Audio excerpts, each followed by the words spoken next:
on Earth just like us, and we hit a dead wall as to how they're intelligent and just how intelligent they are. Okay, now, Rob, we're going to have to take a break for the radio stations and all that. So we'll be back in about 3.5 minutes. We'll continue this on. You're listening to Night Dreams Talk Radio. Check out our website at www.nightdreamstalkradio.com.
If you would like to hear Night Dreams Talk Radio on your local radio station, let them know. Tell them to check out www.nightdreamstalkradio.com. And thank you.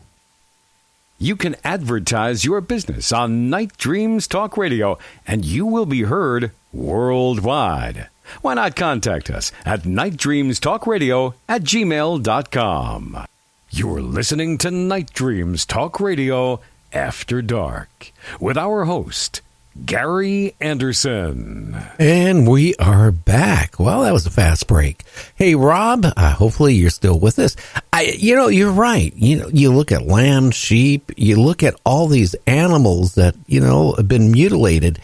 It just makes you wonder if, again, some people say, these mutilations are done by our military to confuse us, to scare us, or for experimenting. Well, why would they don't need to do that. They could sit there and get their own herd of sheep or their own herd of cows, whatever. They don't need to go to some farmer or, to take their animal and experiment on. So I kind of rule that one out. I don't know how you feel about that. Well, I agree with you because, during the original nuclear explosions in the desert here, in the Southwest, you had goats, and they bought the goats. They got them legally from farmers. They didn't steal them, and they tethered them there, which I think is absolutely horrible. I think the things we do in the name of science to animals is just incredible. Animals that trust us, and we treat them like that. It's just incomprehensible to me, and it's even more incomprehensible to me that a more advanced species would do this, unless they simply don't care.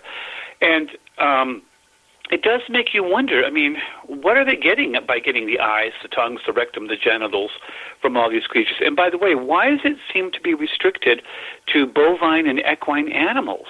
We don't hear about them doing it to wild cats or wild dogs or that sort of thing. It always seems to be sheep, cattle, horses, the equine and bovine creatures. Why not other animals? What are they getting from them that they can't get from other animals? Why isn't it more across the board? Which is also strange. And rather appalling. And I mean, people have joked and said, well, maybe they're eating us. Maybe that's what they're doing with us. I don't think they're eating us. They wouldn't return the bodies. And if they did, they'd just be bones. So if they're not eating us, what are they doing with us? And what are they doing with the permanently disappeared? It literally is tens of thousands of people every year in the United States alone, Australia, England, any country that has any kind of reliable reporting system will tell you that they are losing permanently thousands of people each year. And not due to murder, not due to kidnappings, not due to wanting to start a new life. That's all accounted for and taken out of the population that disappears. But what's left is 50,000 to 65,000 Americans every single year, and having already taken those other groups out, that's what's left. And people say, well, maybe they've been kidnapped. I said, no, that's already been accounted for. These people have just disappeared, vanished. And as you mentioned, it's gone on for a long time. The Romans and Greeks talked about people vanishing and disappearing, including some fairly important figures. And that is what is really, to me, scary. Now, sometimes I think in my head, I think keeping, in my head that, Charlton Heston was in a movie back in the 60s called Soylent Green. Remember that movie? Yeah, actually, I think it was the 70s, wasn't it? Oh, maybe it was the 70s, but it was the early 70s. I don't know. It's been a long time since I watched it, but it was a heck of a good movie. Well, what was happening as people, they basically told people when they got a certain age, they were not good for society anymore. They could go into a special place and then they could die, peacefully, and they could watch, videos of what the earth was like, and they could be happy as they die. And, they didn't tell them what they did to the bodies afterwards. They were taken down the hallway, dropped in a conveyor belt, and made into this food process, these cubes of Soylent Green, which the society, was fighting for food because there were virtually no food on the earth. Could maybe that's what they're doing with these people too? Harvesting people, harvesting, different parts of the body and making nutrients that they need that maybe that their planet doesn't have anymore. I don't know. This is the part it's so scary and confusing. Well, it's scary and confusing because it's the unknown. And by the way, I looked it up. Soylent Green came out in 1973.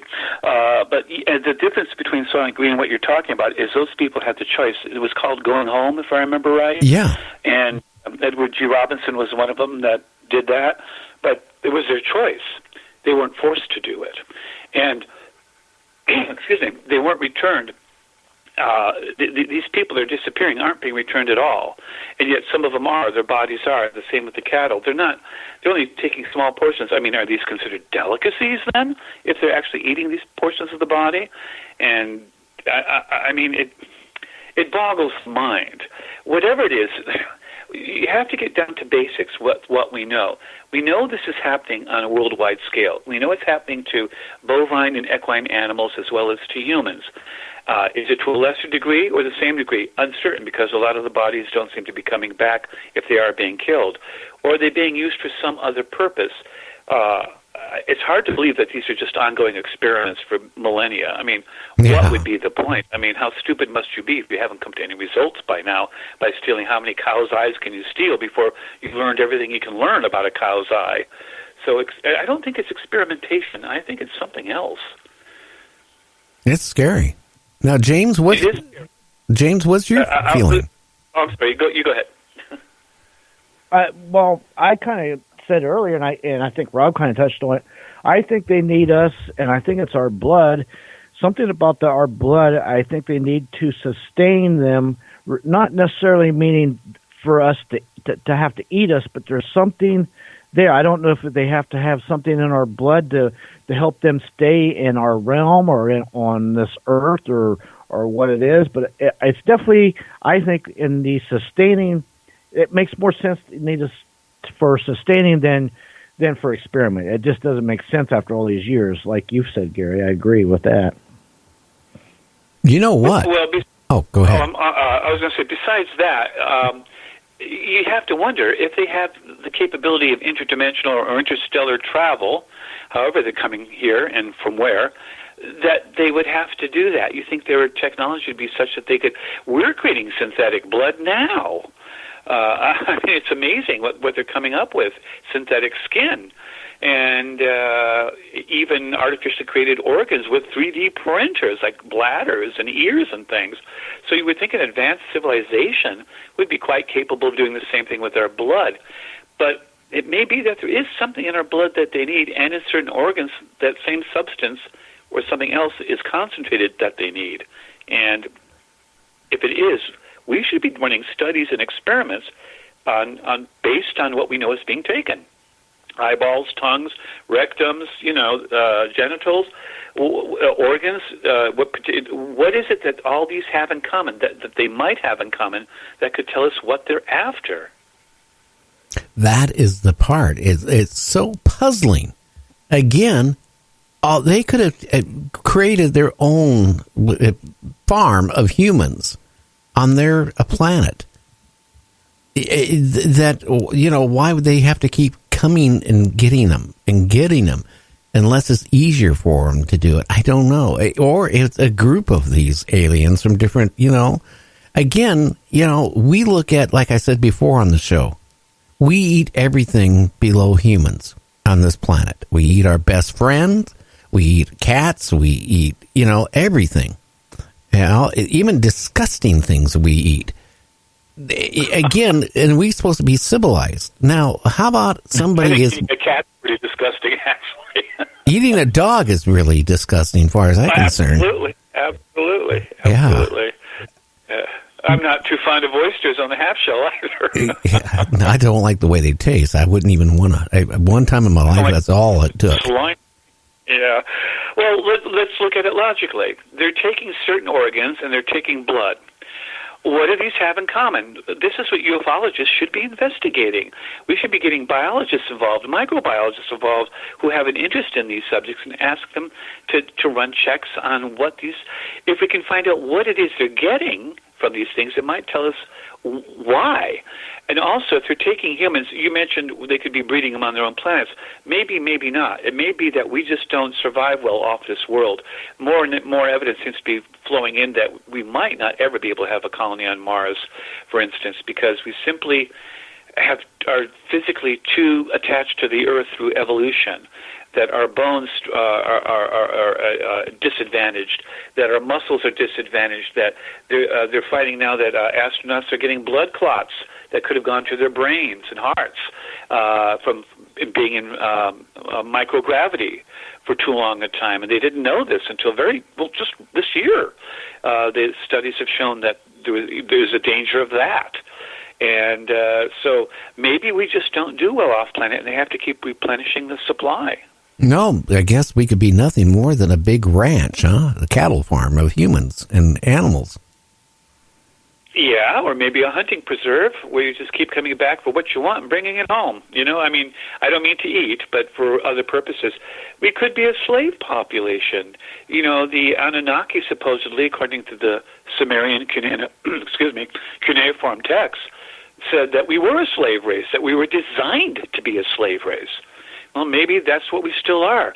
But they can't control 7 billion people on Earth, but they can snatch us and take us back with them. They could, but again, how would, like you just mentioned, how could we survive on a different planet, different, gravity, different everything? Who knows what they even breathe?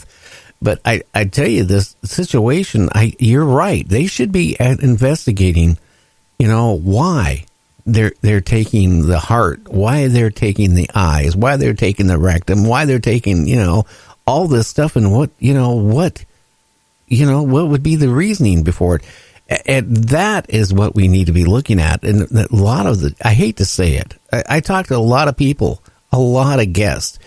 And again, there's a big mixture. You got one group of people in a camp, right?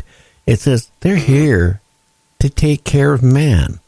Then you got these other ones actually getting to admit they're evil. Whatever they're doing to us is nothing to our benefit. So we got that camp.